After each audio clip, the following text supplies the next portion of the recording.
explico. Ahí sufren ellos. Se movió. Sí, lo hemos movido. Además que en esta época no tiene tampoco mucho, Sí. mejor que salga en A marzo, sí, hoy día marzo. ya. dependiendo.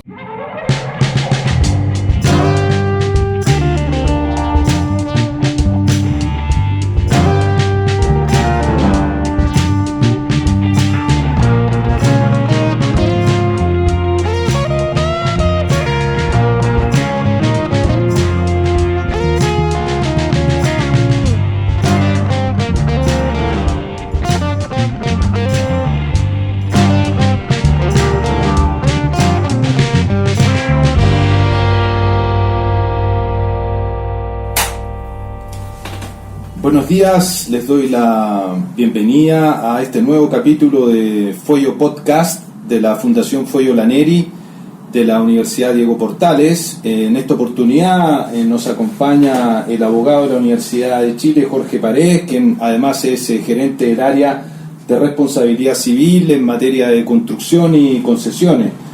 Buenos días, Jorge, ¿cómo estás? Muy bien, Carlos, muchas gracias por la invitación. Jorge es un experto en materia de seguro y responsabilidad civil, y entonces en esta ocasión vamos a aprovechar de adentrarnos en esta materia muy interesante, pues la responsabilidad civil, en mi opinión, tiene una evolución que de alguna manera está marcada por los seguros, ¿no?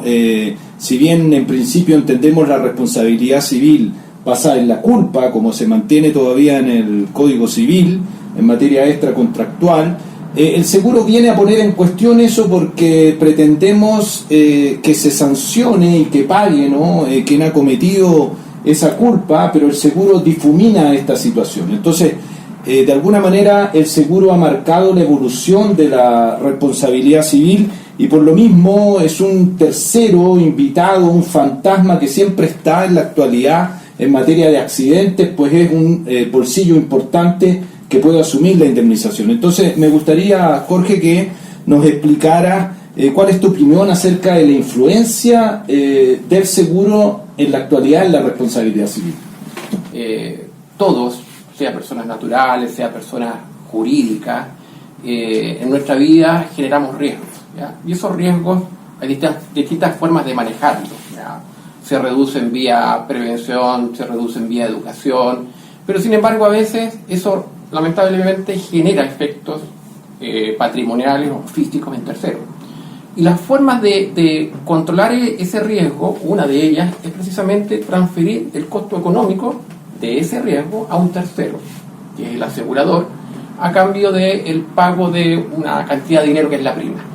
Y básicamente, ¿qué es lo que cubre un seguro de responsabilidad civil? Dos cosas: las indemnizaciones que un tribunal ordene pagar por sentencia, o la transacción extrajudicial, aún no existiendo un juicio, que se logre mediante un acuerdo entre quien causa el daño, el asegurador y el tercero afectado, y además cubre los gastos de defensa, los juicios indemnizatorios civiles, laborales y eventualmente mediante ciertas condiciones particulares en juicios penales. ¿Ya? Bueno, en varios juicios nos ha tocado negociar y a veces están los abogados que participan representando, ¿no?, a la compañía demandada, pero luego aparece, ¿no?, la abogada o el abogado de seguro para, en definitiva, aceptar o ver cuáles son los montos viables, por ejemplo, para una negociación o una transacción. Y ahí me pregunto, bueno, ¿quiénes son los actores? ¿Cuáles son realmente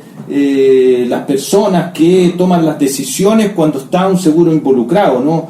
De cuando se produce el arranque de la puesta en práctica del seguro, la compañía de seguro dirige al abogado, le da instrucciones.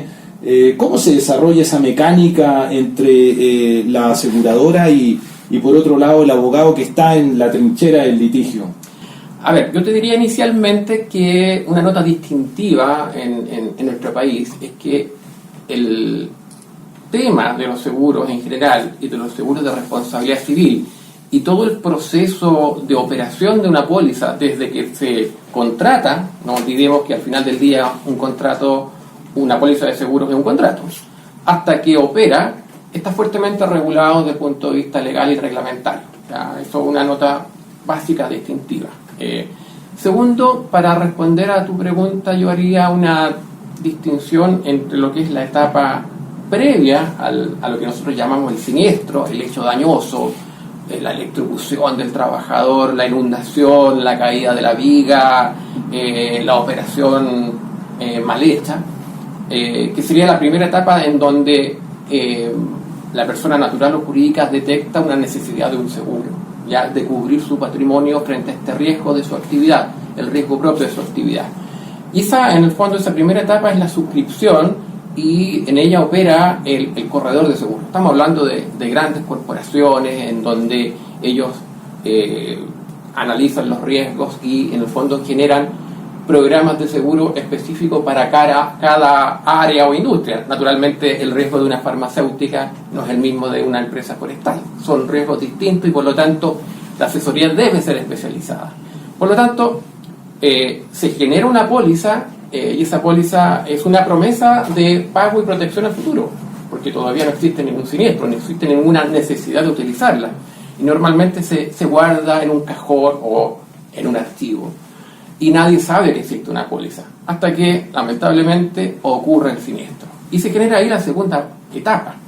Y en esa segunda etapa, fuertemente regulada desde el punto de vista legal y administrativo, como te comenté inicialmente, actúa la figura del liquidador de seguros, el ajustador de seguros, ¿ya?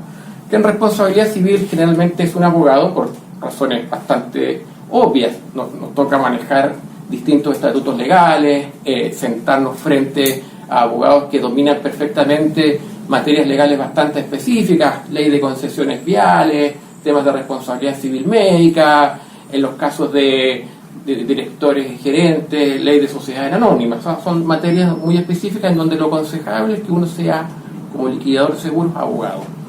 Y ocurrido esto, generado el siniestro, se da inicio a un procedimiento de aplicación de la póliza, en donde lo primero es determinar la cobertura.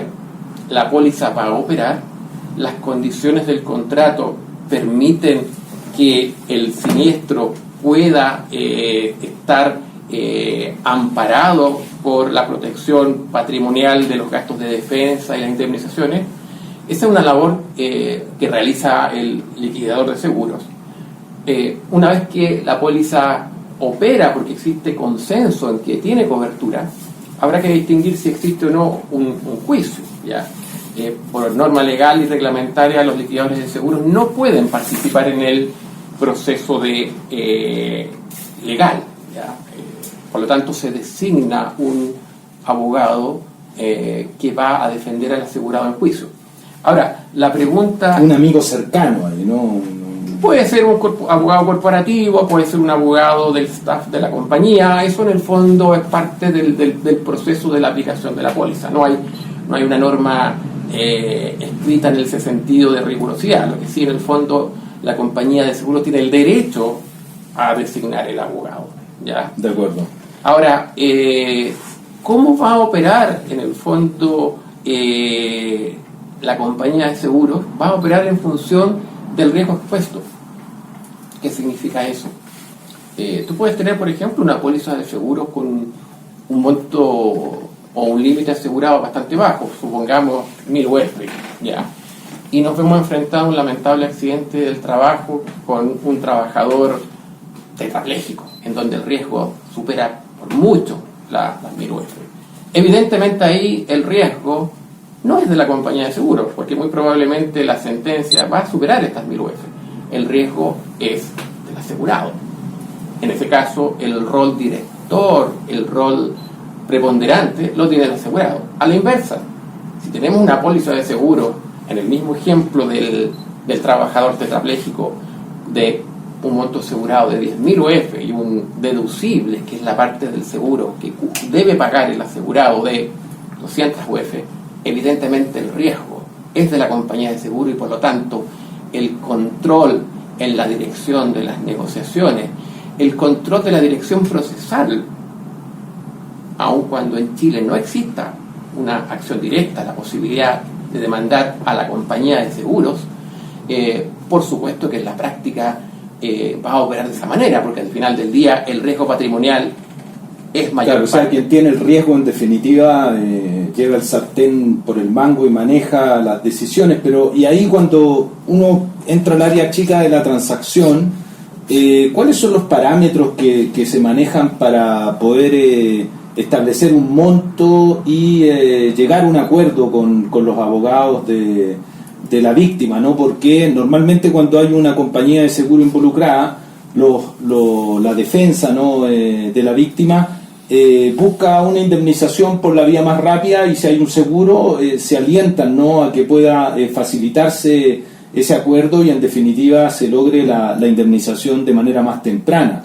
Pero eso siempre tiene que tener en cuenta ciertos factores que van a determinar la cuantía, ¿no? ¿Cómo el mundo del seguro coloca parámetros o logra determinar el quantum de lo que está dispuesto a pagarle a la víctima? ¿Qué se toma en cuenta? A ver, yo volvería a hacer una distinción entre lo que es daño material y daño corporal, y en el daño corporal lo que es muerte o lesiones. Si bien uno pudiese pensar en principio que la determinación del daño material es sencilla, si se rompe un celular uno va al mercado y sabe cuánto vale ese modelo de celular más o menos. El problema surge en casos límites. Por ejemplo, mucho tiempo atrás me tocó ver un caso en donde un camión en una casa entregaba un suministro de gas licuado y retrocede dañando una estatua. ¿Cuánto vale esa estatua? Por mucho que a mí me guste el arte, no tengo la capacidad técnica para llegar a esa evaluación. Bueno, un perito que determine el monto, ¿ya? Por lo tanto, en teoría, lo que es daño material es más sencillo. ¿Dónde viene el problema? El problema viene en el daño moral y lo que hoy día es la gran nueva artista de la responsabilidad civil, que El lucro cesante. El lucro cesante, que nos referiremos posteriormente. En el daño moral encontramos una incertidumbre total y absoluta, o sea, arbitrariedad llevada al máximo por parte de los tribunales. Casos comparables, por ejemplo, de una mujer que fallece en un caso producto de una negligencia médica, y en un caso, o en otro caso, producto de un piedrazo, y en un caso al viudo condenan 60 millones de pesos y en el otro caso a 150. Claro. Y entonces la compañía, ¿cómo lo hace? Simplemente vaya a negociar como si estuviéramos en la feria, porque siempre tengo esa sensación, ¿no?, que en definitiva se termina tratando de establecer una serie de parámetros, objetivos, bases de negociación, pero en último término es como estar comprando ahí en la feria. Bueno, ¿cuánto me das? ¿Cuánto se conforma la víctima? El abogado de la víctima pensará también en su porcentaje, la compañía en su póliza, en sus riesgos. ¿Cómo se determina ahí? Esto es lo que te ofrezco y de ahí no me muevo. No, básicamente es un poquito más sofisticado de ir a la feria y ir a negociar, porque básicamente en el fondo uno utiliza ciertos parámetros, y uno de esos parámetros es la jurisprudencia, o sea, estar al día. Tú me dijiste que la jurisprudencia es cualquier cosa, ¿no? 60, 150, ¿cómo la jurisprudencia me va a servir?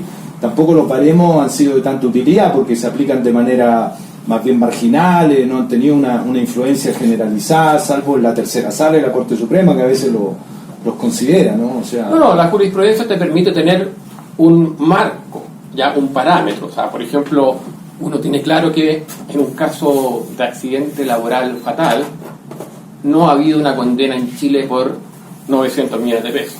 Por lo tanto, si tú tienes un abogado demandante que te pide 900 millones de pesos, sencillamente su petición está claro, absolutamente fuera de lugar. Pero sí, efectivamente, uno analiza los casos concretos, el grado de responsabilidad, la exposición de la víctima, la región, el lugar donde ocurre, la judicatura donde estamos litigando, el tipo de procedimiento. O sea, hoy día ha habido un cambio importante a propósito de esta modificación legal formal en materia laboral, que si bien es una modificación procedimental, solo a partir de ahora se permite a los causavientes demandar por el daño moral en accidentes del trabajo. Eso ha traído en el fondo un cambio en la forma de evaluación, precisamente porque hoy día ya tenemos la posibilidad de, en un caso de accidente fatal, tener juicios simultáneos o sucesivos por un mismo hecho. Por supuesto. Y una última pregunta, que se nos escapa el tiempo. ¿Cuál es tu visión acerca de lo que viene en la industria del seguro en materia de responsabilidad civil? Así, en una síntesis apretada, ¿cuáles serían los cambios o los roles que va a seguir jugando la compañía del seguro en materia de responsabilidad civil? ¿Seguirá la situación más o menos estable como la hemos conversado, o se avisoran algunas modificaciones, ¿no?, hacia el futuro? Yo creo que el tema de los paulatino, no exponencial, aumento de los montos indemnizatorios no es un efecto de la operación de los seguros de responsabilidad civil.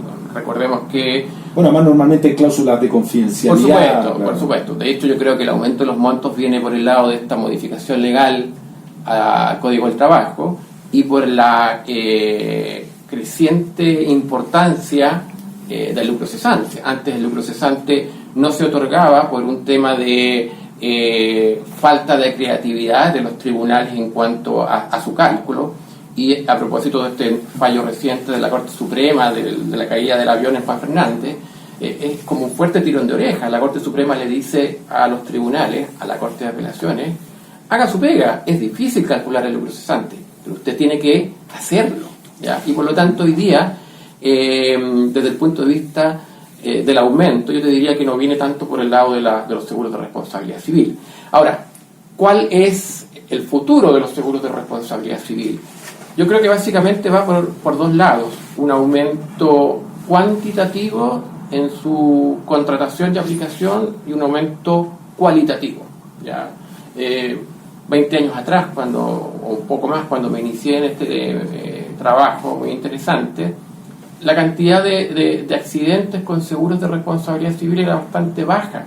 Las empresas no contrataban seguros porque en el fondo veían que lo podían manejar con su propio patrimonio, las sentencias no eran altas, y por lo tanto hoy día, sumado a que hay muchas empresas transnacionales que tienen toda una cultura del seguro y que exigen que sus compañías locales tengan seguro, algunas normas legales específicas como la ley de concesiones, que exige que los operadores viales, por ejemplo, cuenten con seguro, hay un aumento en la cantidad de seguros contratados.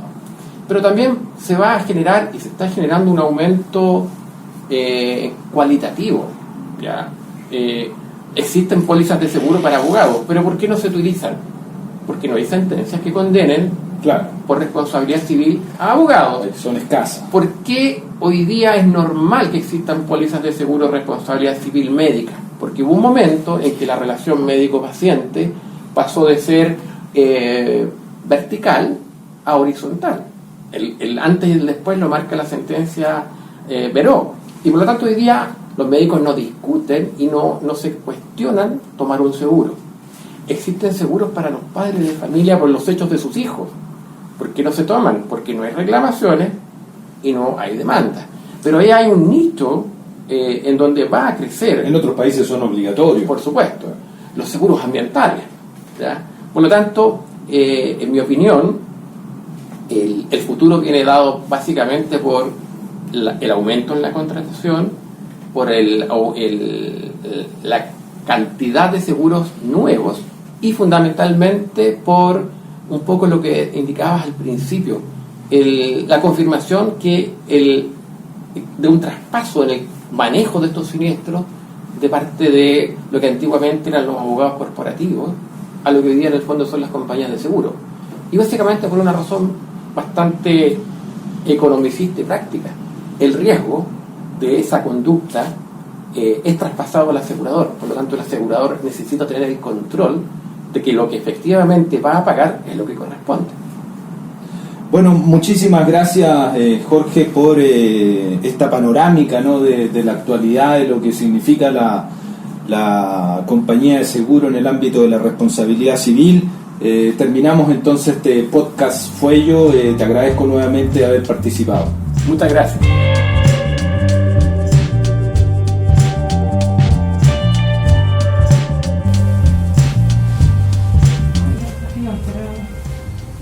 La mente brillante. Sí, pero Pero eso no se puede maquillar. no hay duda. Nadie, Nadie lo pone. Nadie lo pone en duda.